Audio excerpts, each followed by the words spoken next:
Beginilah suasana pelepasan siswa-siswi kelas 9 SMP Generus Mandiri yang digelar di Kampung Gunung Putri Selatan, Desa Gunung Putri, Kecamatan Gunung Putri, Kabupaten Bogor.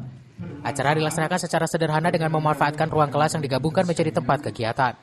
Meski berlangsung sederhana, acara tetap berjalan hikmat dan penuh haru. Berbagai piagam penghargaan juga diberikan kepada siswa-siswi berprestasi baik di bidang akademik maupun non-akademik.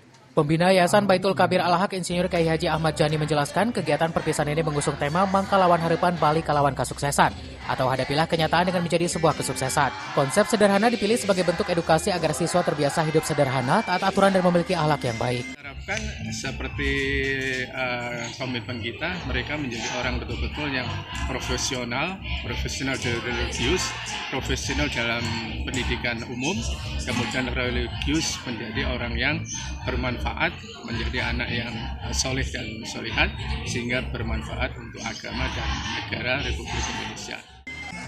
Selain itu, pihak sekolah juga memberikan kebebasan kepada siswa untuk mengembangkan bakat dan minat mereka di berbagai bidang. Hal ini dilakukan untuk meningkatkan kepercayaan diri siswa dalam mengikuti berbagai lomba dan kompetisi. Ketua Komite SMP Generus Mandiri Iskak Bandi Susanto menyebut sekolah Generus Mandiri memiliki kurikulum yang memadukan pendidikan akademis dengan pembinaan 29 karakter luhur. Sekolah berfokus mencetak generasi yang alim, fakih, mandiri, dan berakhlak mulia.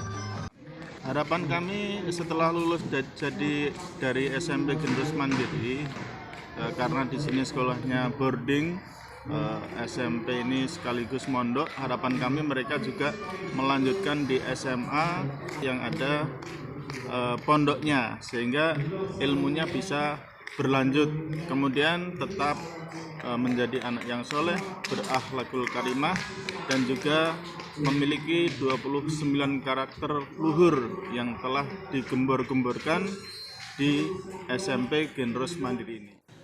Pihak sekolah berharap seluruh lulusan SMP Generus Mandiri dapat melanjutkan pendidikan ke jenjang yang lebih tinggi serta menjadi pribadi yang bermanfaat bagi masyarakat.